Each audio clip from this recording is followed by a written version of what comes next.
waa'ee seera lola cubbuutii walii wajjin ilaalaa jirra sagalee Waaqayyoo keessaati. Maaliif kana gochaa jirra? Deebiidhaaf qorichi saba Waaqayyootiif kan inni dhufu sirna mootummaa Waaqayyoo, sirna mana Waaqayyoo keessa jiru beekuu keessaatii dhufa malee qorichi niira namaa keessaatii hin dhufu, aarii namaa keessaatii hin dhufu. Sagaleen Waaqayyoo akka nutti dubbatu maal jedha? Hinaaffaan namaa yaada Waaqayyoo hojjechuu hin danda'u jedha. Namni Waaqayyoo iddoo Waaqayyoo bu'ee hinaafuunsaa yaada Waaqayyoo geggeessuu hin danda'u. Waan kan Waaqayyoo sirna Waaqayyoo keessaatii kan gadi ba'e ta'uu qaba. Kanaatiifiti sirna lolaa tuqaa keenya isa sadaffaa irratti ilaalaa jirra. Waa'ee seera lolaa. Isa jalatti waan lama ilaalleerra. Yeroo itti cubbuu lolan seera lolaa keessaa inni jalqaba. Seera lolaa keessaa inni lammaffaan immoo amma kamitti, daangaa amma kamitti kan nuyi cubbuu lollu. Isa jedhu sagalee Waaqayyoo keessaati ilaalleerra. Amma immoo isa sadaffaadhaaf gara qorichaatti balbala isa nuu banu tuqaa guddaa ilaaluun keenya baay'ee barbaachisaadha. Tarkaanfii lolaa keessatti waan barbaachisaan inni guddaan iddoo itti cubbuu kanarraatii addaan ba'uun barbaachisu sagaleen Waaqayyoo dubbateera. Iddootti addaan ba'uun barbaachisu maal jechuudha? Seera addaan ba'utu jira jechuudha. Ergamoonni Waaqayyoo Looxiin baasanii Sodoomiif Gomoraa gubuudhaaf yeroo ergamanii dhufan ergaa isa nuyi amma dubbannu kanaa guddisanii baatanii kan isaan dhufan isadha. Siif maatii kee baasuu barbaannaa jedhan mana kana. Garuu destinii inni itti ba'uun isaaf ta'u sanati siluma fidatanii dhufan, baadhatanii dhufan. Maal jedhanii? Gara roggee yookiin immoo bantiiwwan tulloota naannoo kanaa jirutti baqadhu jedhaniin. Inni garuu hin danda'u jedhee utuutti dubbatu argitu. Boqonnaa 19 seera uumamaa keessatti. Ergamootaan utuunni wallaansoo qabu argitu. Maal jedhee? Hin danda'u gaara sana duratti baqadhee jalaa ba'u fagoodha jedhe. Kanaafuu maal wayya jedhanii ergamoonni yeroo gaafatan mandara Zoraa jedhamtutu naannoo kana jira. Gara mandaratti ishee ollaa keenyaa kanattan baqadhaa jedhe. Seera hafuuraa isa isaan fidanii cabseetu seera hafuuraa kan mataa isaatii utuu dhaabu argitu Loot. Kanarraan kan ka'e Loot cubbuu Sodoomiif Gomoraa keessaa habaqatu iyyuu malee cubbuu ammuma Sodoomiif Gomoraa hamaa ta'e keessatti dhaqee qabame. Yeroo maatii isaa wajjin baqachuu jalqabee baay'een keessan akka beektan galagaltanii ilaalina jedhamanii ajaja kennameefii ture cabsite haati manaa Loot yeroo Sodoomiif Gomoraa magaalaa keessatti waan baay'ee dabarsite yeroo galagaltee ilaalte achitti ashaboo dhagaa soogiddaa taatee akka isheen hafte sagaleen Waaqayyoo dubbata. Eenyuuf haa tafe? Looxiitiif ijoollee isaa durbaa lamaan duwwaatu Looxii wajjin hafan. Kanarraan kan ka'e waan nama gaddisiisu seenaa isaa keessatti akka ta'e sagaleen Waaqayyoo nutti dubbata. Ejjarraa kan dhalatan, abbaaf intalarraa kan dhalatan, ijoollee sanyii lamaatu Looxirraa dhalatan. Homoseksuwaalitii baqatee cubbuu isa caalu keessatti kan isa kuffise maaliifi wanta dalga baqateefidha. Ergamoonni Waaqayyoo asii ol baqadhu jedhan. Addaan ba'uun inni dhugaan, addaan ba'uun hafuurri Waaqayyoo nama keessatti jalqabu duraan dursee iddoon itti ka'u asii ol hafuuraan irraa addaan ba'uurraa jalqaba. Namni hafuuraan addaan hin baane dalga ba'uu hin danda'u. Yeroo hafuuraan baanuti Waaqayyo gara dalga ba'utti kan inni nu guddisu yeroo sanadha. Kanaaf obboloota koo sirna addaan ba'u, sirna cubbuu kanarraa citu attamitti jennee yeroo walii wajjin ilaallu badiisa baay'ee waldaa Waaqayyoo keessatti kan raawwate sirna addaan ba'uti malee maaliif akka addaan ba'an miti. Sirna addaan ba'utu yaada Waaqayyootiin hin taane. Sirna addaan ba'utu sirna dalga addaan ba'u ta'e.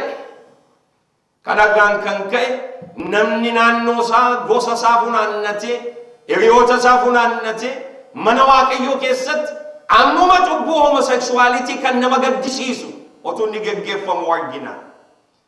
Haga garuu barsiisa kanaan Waaqayyo dammaqina hafuuraa saba keenyatti akka inni galchu waan amannuuf isa kana dabarsuun baay'ee barbaachisaa akka ta'e hubanneerra. Diinni dhimma kanaa fudhatee cubbuutiin kan ajjeese caalaa sirna addaan ba'uu wallaaluutiin kan du'antu caalanii argineerra. Kanaafiti barsiisa kana kennuun keenya baay'ee barbaachisaadha. Ol gara gaarotaatti baqadhu. Sagaleen Waaqayyoo akkas mana Waaqayyoo keessatti kan inni dubbatu kanadha. Addaan ba'uu hafuuraa, addaan ba'uu asii ol altitude malee distansii bitaatiif mirgaa yookiin dalga isa addaan baanu Waaqayyo hin barbaadu. Waaqayyo kan inni barbaadu hafuuraan addaan ba'uudha. Gaaratti ol baqachuudha. Loot garuu rakkinni isaanii guddaan gara gaaraatti baqachuun hafuura isaa keessa iyyuu hin turre. Kan baay'ee nama dinqisiisu ergamoonni Waaqayyoo dhufanii harka isaa qabanii magaalaa sana keessa akka inni ba'utti yeroo itti dubbachaa turan. Baay'ee qaqqabata ture jedha sagaleen Waaqayyoo. Miilla isaa lafarra harkisa ture Loot. Sababni isaa waa'ee addaan ba'uutu hafuura isaa keessa hin galle. Waaqayyootu jalqabaa jira kan. Inni hafuuraan gara baqachuutti utuu hin ta'in cubbuchuma jibbaa keessa jiraachuu isa jedhu sana amanee ture waan ta'eef. Waaqayyo gaa obboloota koo ergaan inni nu dabarsu keessaatiin inni guddaan isa kanadha. Haga gara isa kamiitti akkati baqattu barbaada Waaqayyo. Jireenya akkamii jiraannu barbaada.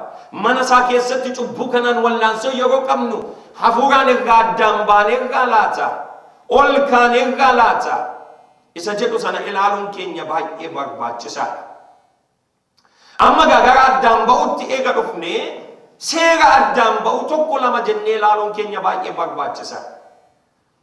Qoricha yeroo barbaaddannu akkuma amma dubbachaa ture adaraa akka gaariitti na hubattan waan an barbaaduuf sirna Waaqayyoo keessaa eebba Waaqayyoo fudhatee kan dhufu qoricha ta'uu qaba.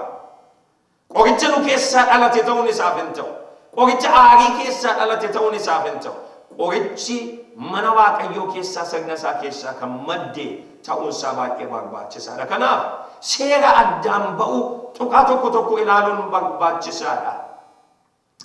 Ergamoonni Waaqayyoo ammas Looxiin dhufanii yeroo itti dubbatan waan guddaa tokko itti himanii.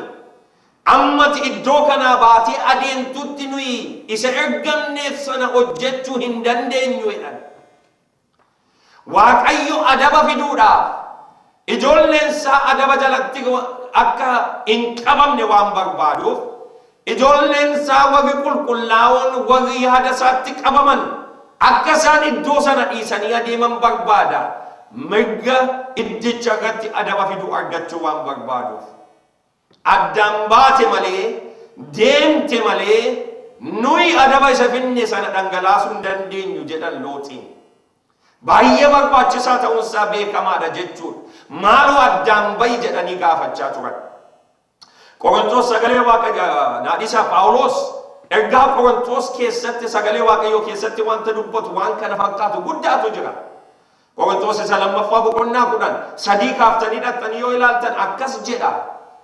Abboomamuun keessan eega guutuu ta'ee booddee abboomamuu diduu adabuudhaaf nuyi qophoofneerra jedha. Yoo isin hin abboomamne eenyuun adabna ga'e hundumaatuun abboomamne. Yoo isin abboomamtan garuu isa abboomamuu dide addaan baafnee adabuudhaaf qophoofneerra jedha. Waaqayyoos akka kanatti hojjeta obboloota ko. Mana Waaqayyoo keessa dinaamineeshinii keessa yoo nuyi warra adabamuun isaaniif ta'u wajjin harka ol qabannee hin teenya yoo ta'e Waaqayyo adaba isa fide qulqullina isaatiin tocho'uu dadhaba harka isaatu hidhamaa ta'a. Maaliif ijoolleen isaa adaba sana keessatti akka qabaman hin barbaadu waan ta'eef. Lammaffaa akkuma nama dubbachaa ture seera addaan ba'uu keessatti Iddoon itti addaan ba'anii Waaqayyootiif garmalee barbaachisaadha. Addaan ba'uu olii baay'ee barbaada Waaqayyo. Isa kana duukaa dhagaanni nu qoricha argachuudhaaf duukaa adeemnu. Attamitti addaan baanaa gara oliitti, gara yaada Waaqayyootti attamitti irraa addaan baana. Isa irraan kan ka'es gara dhaala keenyaatti attamitti galuu dandeenya kan jedhu ilaalaa gara qorichaa dhufnaa. Gooftaanis isin haa eebbisu.